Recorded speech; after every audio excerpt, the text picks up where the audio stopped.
मैं आपकी host and दोस्त ज्योति दुबे आपका बहुत बहुत स्वागत करती हूँ हमारे कार्यक्रम फिट रहे सदा में। दर्शकों, आज मैं आपके लिए लेकर आई हूँ टॉपिक पंचकर्म। पंचकर्म एक बहुत ही प्राचीन आयुर्वेदिक प्रक्रिया है जिसका वर्णन पुराणों में भी मिलता है। सुश्रुत और चरक संहिता में भी इसका उल्लेख है। पंचकर्म ऋषियों की दीक्षा और आयुर्वेद का अमृत है। आज हम इसी के बारे में बात करने वाले हैं, जिसके लिए हमारे साथ उपस्थित है डॉक्टर प्रीति चतुर्वेदी, जो कि एसोसिएट प्रोफेसर हैं पंडित खुशीलाल शर्मा शासकीय आयुर्वेद महाविद्यालय में। मैम, आपका बहुत बहुत स्वागत है हमारे कार्यक्रम। नमस्कार। तो मैम, हमें बताइए कि पंचकर्म आखिर है क्या और इससे हमारा शरीर कैसे साफ होता है? पंचकर्म बेसिकली देखा जाए तो शरीर के शोधन की प्रक्रिया ही है, जैसा कि आपने बताया। इससे हम शरीर और मन दोनों की ही शुद्धि करते हैं। तो ये बायो प्यूरिफिकेशन प्रोसेस है। इसमें हम एक एक सेल्स तक की सफाई करते हैं। तो इस प्रक्रिया में बहुत सारे चरण होते हैं, बहुत सारे प्रोसीजर्स होते हैं, जिनको वन बाय वन करते हुए हम एक साइंटिफिक तरीके से रोगी के शरीर की और मन की शुद्धि कराते हैं।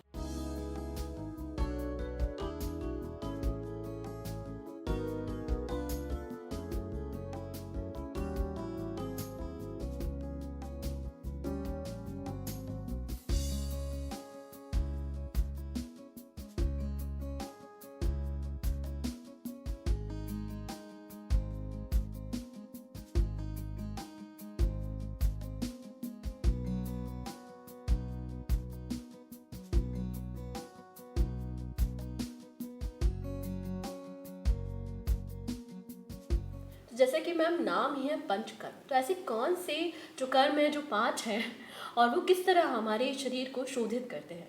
हाँ जी, जैसे कि बताया, पंचकर्म मीन्स 5 क्रियाएं। तो बेसिकली 5 मुख्य क्रियाएं हैं जिनको हम वमन, विरेचन, वस्तीकर्म, नस्यकर्म और रक्तमोक्षण के नाम से जानते हैं।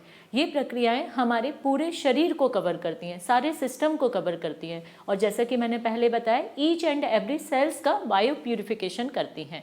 तो इससे हमारा मेटाबॉलिज्म सुधरता है। हमारे शरीर के अंदर जो भी एंडोटॉक्सिन्स फ्री रेडिकल के रूप में टाइम टू टाइम इकट्ठे होते जा रहे हैं, उनका प्यूरिफिकेशन हो जाता है। जब वो शरीर से बाहर हो जाते हैं तो वो किसी रोग को उत्पन्न करने की स्थिति में नहीं रहते हैं। तो मैम, पंचकर्म के लिए योग्यता क्या है और ये कैसे तय की जाती है? पंचकर्म के लिए योग्यता देखने में हमें रोग और रोगी दोनों की स्थिति देखना होती है। फिर हम कुछ जनरल एग्जामिनेशन करते हैं, कुछ ब्लड टेस्ट कराते हैं। उसके बेस पर हम तय करते हैं कि रोग, कभी कभी क्या होता है, जैसे रोग तो फिट है लेकिन रोगी फिट नहीं है। मान लीजिए, एक एग्जाम्पल के रूप में मैं बताऊं आपको, तो आजकल इस्केमिक हार्ट डिजीज़, ये सभी बहुत सारे रोग बढ़ते जा रहे हैं। आप देख रहे हैं कहीं ना कहीं मायोकार्डियल इन्फ्रैक्शन हुआ, किसी को सडन हार्ट अटैक आया, किसी को जिम में आया, तो ये केसेस बढ़ रहे हैं। तो चूंकि ये रोग तो फिट होता है, जो भी हार्ट, इसको आयुर्वेद में हृदरोग के नाम से बताया गया है। तो हृदरोग में तो पंचकर्म बताया गया है, वमन प्रक्रिया तक बताई गई है। लेकिन बहुत बार क्या होता है, रोग फिट है लेकिन रोगी फिट नहीं है, रोगी की स्थिति ऐसी नहीं है कि हम उसको वमन प्रक्रिया करवा पाएँ। तो इसलिए पंचकर्म की योग्यता देखने के लिए रोगी पंचकर्म के योग्य है या नहीं, उसमें हम उसके रोग और रोगी दोनों की स्थिति को देखते हैं। इसके लिए कुछ जनरल एग्जामिनेशन करवाते हैं, जैसा कि मैंने बताया, कुछ हेमेटोलॉजिकल पे जाते हैं, एक सोनोग्राफी भी करवाते हैं कि कहीं कोई, क्योंकि स्टोन के केसेस आजकल बहुत बढ़ते जा रहे हैं। इन सभी चरणों से गुजरने के बाद ही हम ये तय करते हैं कि इस रोग में इस रोगी को हम ये पंचकर्म प्रक्रिया करवा सकते हैं।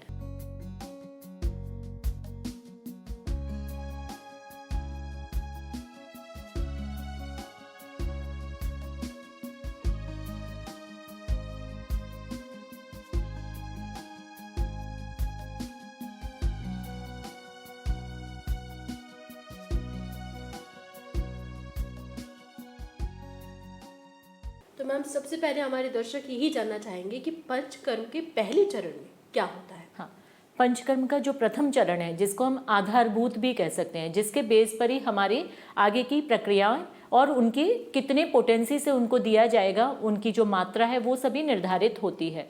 तो उसके जो पंचकर्म के प्रथम चरण में हम रोगी के शरीर को तैयार करते हैं, क्योंकि इस तरीके से हम 3 स्थितियों में उसको बांटते हैं: पूर्व कर्म, प्रधान कर्म और पश्चात कर्म। पूर्व कर्म में हम जिस भी रोगी को कोई पंचकर्म देने जा रहे हैं, उस पंचकर्म के लिए तैयार किया जाता है। तो इसको हम एक प्री ऑपरेटिव भी कह सकते हैं। इसमें हम सारी चीज़ों का कलेक्शन करते हैं। हमको मान लीजिए वमन कर्म करवाना है तो उसके लिए जो भी हमको ज़रूरत के चीज़ें लगेंगी उन सब का कलेक्शन करना, रोगी को तैयार करना, उसको पहले हम कुछ स्नेहपान, कोई मेडिकेटेड घी इस तरीके से पीने के लिए देते हैं। तो रोगी को शारीरिक और मानसिक दोनों तरीके से उस पंचकर्म के लिए तैयार किया जाता है। तो प्रथम चरण में यही है जिसको हम स्नेहन और स्वेदन के रूप में नाम देते हैं, वो प्रथम चरण में किया जाता है। मैम, ये ओलिएशन क्या है और ये कैसे काम करता है? हाँ जी, ओलिएशन मीन्स स्नेहन प्रक्रिया। स्नेहन प्रक्रिया जनरली पंचकर्म के पूर्व कर्म में ही रखी गई है। कभी कभी ये मेन प्रोसीजर भी हो जाता है। अब ये जो ओलिएशन जिसको हम स्नेहन कहते हैं, ये 2 चरणों में 2 प्रकार से किया जाता है। या तो हम बाह्य रूप से कर रहे हैं, एक दूसरा हम आंतरिक रूप से कर रहे हैं। तो जो पंचकर्म के प्रधान कर्म कर रहे हैं उसमें हमको बाह्य और आभ्यंतर दोनों रूप से ही ओलिएशन करने की ज़रूरत होती है। बाह्य रूप में तो हम अभ्यंग करके मेडिकेटेड जो भी ऑयल है जिस रोग के अनुसार है उसका हम शरीर पर अभ्यंग करते हैं। आभ्यंतर रूप में करने के लिए हम उसको उस स्नेह का पान करवाते हैं। तो वो मेडिकेटेड ऑयल या घी जो भी है उसको अर्ली मॉर्निंग में दिया जाता है। उसके लिए कुछ उसको परिहार विषय बताए जाते हैं, कुछ पथ्य पालन करने के लिए बताया जाता है, उसकी डाइट को रेस्ट्रिक्टेड रखा जाता है, कुछ विशेष प्रकार की योजनाबद्ध तरीके से उसको आहार व्यवस्था बताई जाती है जो उसको लेनी होती है।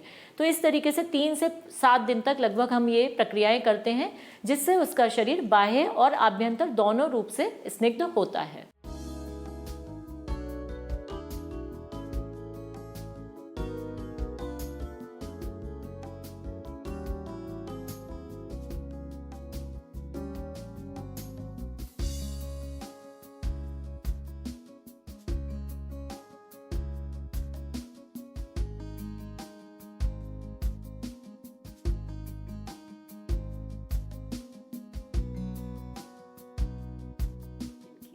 अब हम बात करना चाहते हैं स्वेदन की। स्वेदन क्या है और ये हमारे शरीर को कैसे साफ करता है?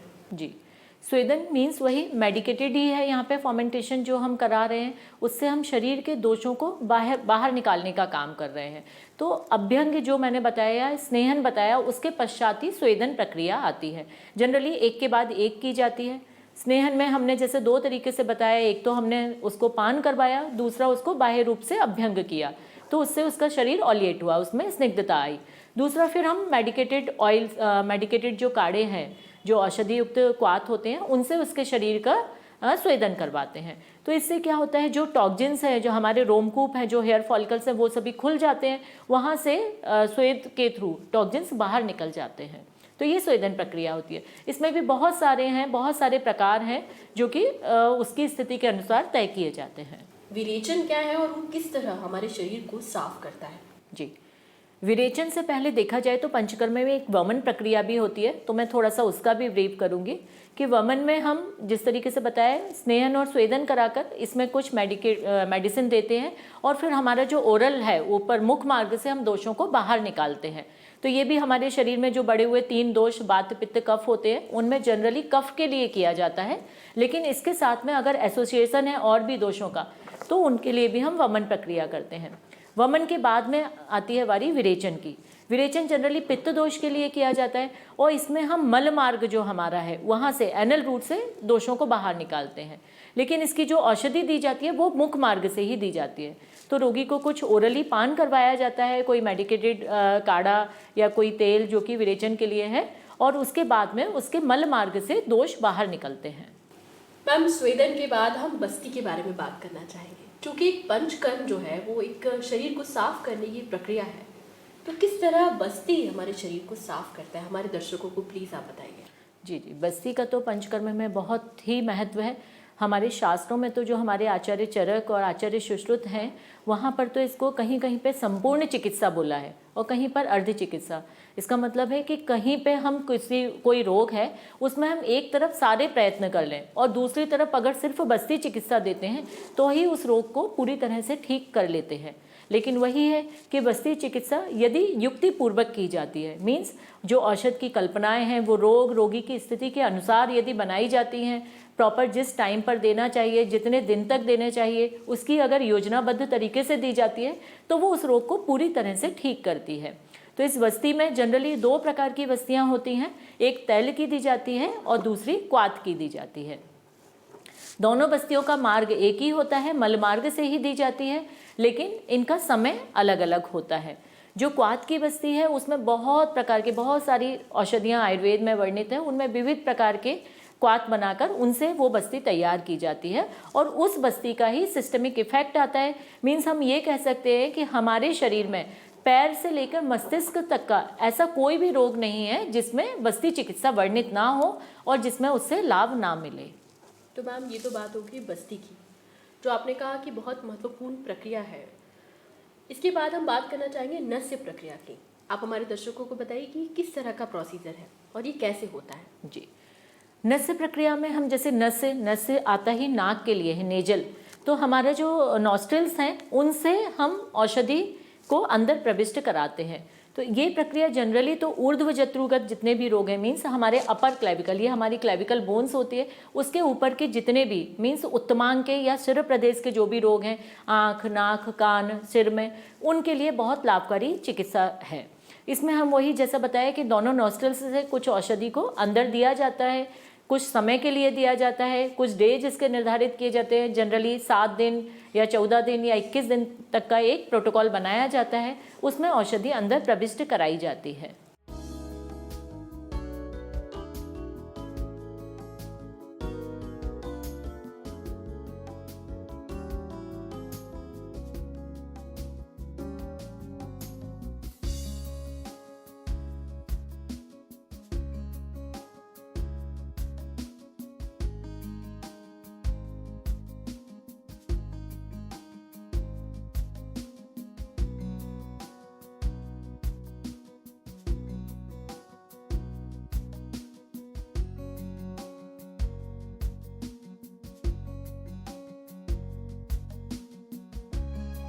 तो मैम ये तो आपने बात की नस्य की, लेकिन अब हमारे दर्शक चाहते हैं कि आप रक्त मोक्षण के बारे में उन्हें बताएं। जी, रक्त मोक्षण जैसा कि नाम से ही इसके होता है, रक्त के थ्रू दोषों का मोक्षण करना, उनको बाहर निकालना।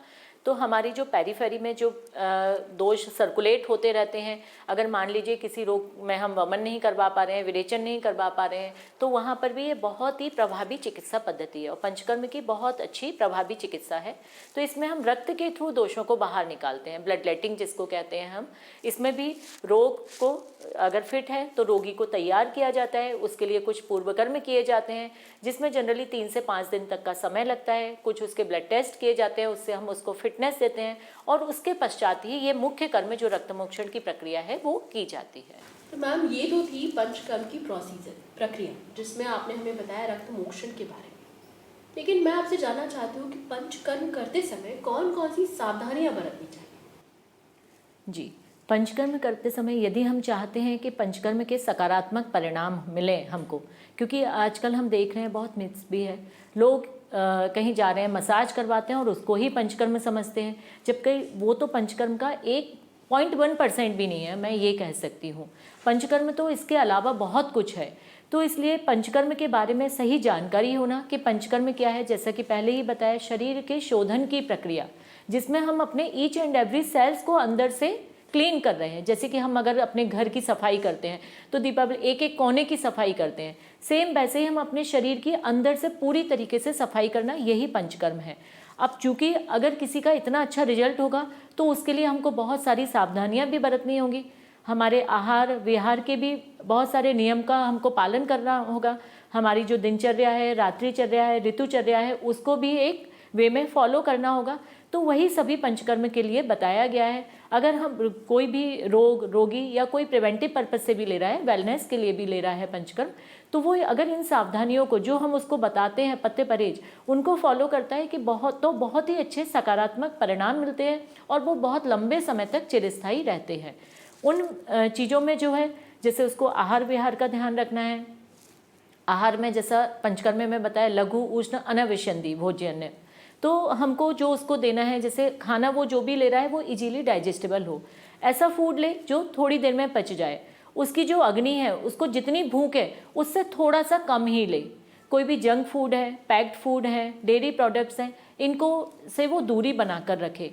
पानी अगर वो ले रहा है तो हल्का ल्यूक वार्म वाटर या रूम टेम्परेचर का पानी ले। ठंडी चीज़ें, कोल्ड ड्रिंक, आइसक्रीम, इन चीज़ों से भी दूरी बना कर रखे। बिहार में अगर हम देखें तो सोने के लिए रात्रि बताई गई है, तो डे स्लीपिंग को अवॉइड करना। जनरली होता है लोग पंचकर्म के बाद में जाते हैं, बहुत फ्री होते हैं, डे स्लीपिंग करते हैं। हम फिर से डे स्लीपिंग करके उन टॉक्सिन्स को अपने अंदर इकट्ठा करने लगते हैं। तो डे स्लीपिंग को अवॉइड करना, ये छोटी छोटी सी चीज़ें हैं जिनको फॉलो करना होता है। लंबी ट्रैवलिंग ना करें, अगर पंचकर्म तुरंत करवा कर गए हैं तो ट्रैवल करने से बचें। लंबी ट्रैवलिंग, कोई शादी पार्टी ना हो तभी आप पंचकर्म का प्लान करें। कहीं आपकी कोई व्यस्तता नहीं है, आपके पास अपने लिए 8 से 10 दिन का समय है, तभी आप कुछ इस तरीके की शोधन प्रक्रियाओं का प्लान करें और पंचकर्म विशेषज्ञ से ही लें। तो मैम ये तो बात हो गई कि पंचकर्म के दौरान आप कौन सी सावधानियां बरतें, लेकिन पंचकर्म के बाद आपको कौन कौन सी सावधानियां बरतनी चाहिए? जी, पंचकर्म के बाद भी ये जो बताया, जनरली तो ये बताया गया है कि जितने दिन तक आपने पंचकर्म करवाया है, कोई भी पंचकर्म लिया है, तो उसके जस्ट डबल दिन तक आपको वो सारे जो भी हम अभी बताए हैं डेली रेजिमेंट और जो दिनचर्या, रात्रिचर्या, ऋतुचर्या बताइए, उसको फॉलो करना चाहिए। जैसे कि सुबह जल्दी उठना, गर्म पानी पीना, टाइमली जो आपके नेचुरल अर्जेज हैं उनका इवैक्यूएशन करना, उनको टाइमली बाहर निकालना। बहुत बार लोग वेगों को रोके रहते हैं, तो वो सब ना करें। जो आहार के नियम बताए हैं कि कोई भी ऐसा फूड ना लें जो डिलेड डाइजेशन कराए या जिसकी वजह से आपको कॉन्स्टिपेशन हो, तो इस तरीके के फूड को अवॉइड करें। इजीली डाइजेस्टेबल फूड लें, जल्दी आसानी से पच जाए। सीजनल जो भी चीज़ें हैं वो सभी लें। डे स्लीपिंग को अवॉइड करें। ये सारी चीज़ें भी आपको पंचकर्म कराने के बाद भी कुछ समय तक करनी चाहिए। और इवन मैं तो ये कहूँगी, ये तो नेचुरल चीज़ें हैं, इनको अपनी आदत बनाना चाहिए। हम आजकल पथभ्रष्ट हो गए हैं, हम अपनी लाइफ, जितने भी रोग हो रहे हैं जनरली लाइफ स्टाइल जनरेटेड हैं। तो अगर हम अपनी लाइफ स्टाइल को ही थोड़ा सा मॉडिफाइड करेंगे तो हम इन सब रोगों से काफ़ी दूर रहेंगे। अब पंचकर्म के परिणाम क्या होते हैं और वो कब तक दिखाई देते हैं? पंचकर्म के परिणाम इस बात पर ही डिपेंड करते हैं कि किस रोगी में किए जा रहे हैं। कुछ परिणाम तो तुरंत ही दिखने लगते हैं, जैसे कि हम बस्ती चिकित्सा देते हैं तो कुछ तो इफ़ेक्ट हमको तुरंत ही दिखने लगते हैं। कुछ हमको लेटर ऑन कोर्स में दिखते हैं, जैसे कि जब उसका पूरा कोर्स कंप्लीट हो जाता है तो वो तब दिखते हैं। इसके पश्चात में उसको पुनः हमको कब से बुलाना है, फॉलोअप में कब से रखना है, ये रोग की स्थिति, सीवियरिटी कितना है, उस सब पर डिपेंड करता है। तो परिणाम तो तुरंत ही आने लगते हैं, लेकिन कुछ परिणामों को आने में थोड़ा सा टाइम, जैसा कि बताया कि जो परिहार काल है, जिस समय तक उसको ये सारे रेस्ट्रिक्शन रखना है, उन सबको फॉलो करता है, तो कुछ परिणाम हमको तब तक मिलते हैं। मैम, पंचकर्म के कोई साइड इफ़ेक्ट्स होते हैं या नहीं? जनरली तो ऐसे कोई भी साइड इफ़ेक्ट्स नहीं हैं। कुछ ऐसे इफ़ेक्ट्स ज़रूर हैं, जैसे कि अगर मान लीजिए हम स्नेहपान करा रहे हैं और उसकी डोज का सही निर्धारण नहीं कर पाए, तो रोगी को दूसरे तीसरे दिन ही हल्का सा लूज मोशन हो सकता है या इंडाइजेशन हो जाता है। तो ये सब तभी होते हैं जब वो जो चीज़ें बताई गई हैं, जो डूज डोंट्स उसको बताए गए हैं, उनका पालन पूरी तरीके से नहीं करता है। अदरवाइज ऐसे कोई साइड इफ़ेक्ट नहीं होते हैं। और या फिर ये हो सकता है कि पंचकर्म पूरा करने के बाद में जो उसको पथ्य परहेज बताए हैं उनको वो फॉलो नहीं कर रहा है, तो उसको कुछ चीज़ें हो सकती हैं। तो जैसा कि बताया है कि ठंडे पानी से दूरी बनाकर रखें, नहाने, धोने, पीने, हर चीज़ के लिए हल्का गुनगुना पानी का उपयोग करें। डे स्लीपिंग को अवॉइड करना। तुरंत पंचकर्म करवाने के बाद में, चूँकि वायु प्रवेश ना करे इसलिए कानों में कॉटन लगा कर रखना। खुली हवा में, खुली धूप में, एसी के नीचे डायरेक्ट ना बैठें, सिर को कवर करके रखें। ये अगर चीज़ें, छोटी छोटी सी चीज़ों का अगर ध्यान रखते हैं तो कोई भी साइड इफ़ेक्ट्स नहीं होते हैं। और मैम, जो ये पंचकर्म है, जो एक आयुर्वेदिक प्रक्रिया है, इसमें कितना समय लगता है? जी, ये इस बात पर ही डिपेंड करता है कि कौन सा पंचकर्म करवाया जा रहा है। एक एग्जाम्पल के रूप में, यदि कोई फिट है और वेलनेस के लिए पंचकर्म करवाना चाह रहा है तो उसको हम एक कोई प्रोसीजर निर्धारित करते हैं जिससे उसके शरीर का शोधन हो जाता है, तो उसमें 12 से 15 दिन का समय लगता है। ये फर्स्ट डे से है, मीन्स जब वो आया, उसने कंसल्टेंट को विजिट किया, उस दिन से लेकर पूरी प्रक्रिया होने तक 12 से 15 दिन में लगभग कंप्लीट हो जाती है। मैम, कई बार मैंने देखा है कि प्राइवेट अस्पतालों में ऑपरेशन सक्सेसफुल नहीं हो पाते और कई लोग जो है वो पंचकर्म में आते हैं और स्वस्थ हो जाते हैं। आप इस पर हमारे दर्शकों से क्या कहना चाहेंगे? बिल्कुल, हमारे पास तो ऐसे बहुत सारे रोगी आते हैं, जैसे कि आजकल लंबर के केस बहुत बढ़ गए हैं, लंबोसैक्रल स्पाइन में स्टेनोसिस है, तो ये सारे केस जहाँ पे मॉडर्न में सर्जरी बताई गई होती है, रोगी नहीं जाना चाहता है सर्जरी के लिए, वो पंचकर्म में आता है। हम उसको वस्ती प्लान, वस्ती चिकित्सा वगैरह देते हैं और भी कुछ लोकल थेरेपी देते हैं और उसको बहुत अच्छी तरीके से आराम मिलता है। उसको उस दर्द से जिसकी वजह से वो उसकी क्वालिटी ऑफ लाइफ डिस्टर्ब थी, उसको उससे आराम मिल जाता है। तो मैं यही कहूँगी कि पंचकर्म अपनाएं, आयुर्वेद अपनाएं, स्वस्थ रहें, अपना ख्याल रखें। और मैम जाते जाते हमारे दर्शकों को पंचकर्म के फायदे भी बता दीजिए। तो हमने जितनी भी बात की है अभी, उसमें पंचकर्म के लाभ ही बताए हैं, तो पंचकर्म के फायदे ही फायदे हैं। और मैं तो ये कहूँगी हर किसी व्यक्ति को एक पंचकर्म लेना चाहिए, एक ईयरली पैकेज के रूप में पंचकर्म प्रक्रिया जरूर करवानी चाहिए। उससे हम अपने, जैसे हम अपने घर को, अपनी गाड़ी को मेंटेन करने के लिए टाइम टू टाइम सर्विसिंग करवाते हैं, घर में भी हम अपना रिनोवेशन करवाते हैं, ऐसे ही हमारे शरीर के रिनोवेशन के लिए हमको आयुर्वेद की जो पंचकर्म जो अमूल्य धरोहर है उसको हमको ज़रूर अपनाना चाहिए और लेना चाहिए। इसलिए स्वस्थ रहें, अपना ख्याल रखें। बहुत बहुत धन्यवाद प्रीति मैम, हमारे दर्शकों को इतनी इम्पोर्टेंट जानकारी देने के लिए। दर्शकों, उम्मीद करती हूँ कि आपने इस सेशन से बहुत कुछ सीखा होगा। पंचकर्म एक ऐसी प्रोसीजर है जो आपके शरीर को शुद्ध कर सकते हैं और आपको एक स्वस्थ जीवन शैली प्रदान कर सकते हैं। उम्मीद करती हूँ कि आप पंचकर्म को ज़रूर अपनाएंगे। अगले अंक में हम फिर मिलेंगे एक नए टॉपिक के साथ। तब तक के लिए नमस्कार।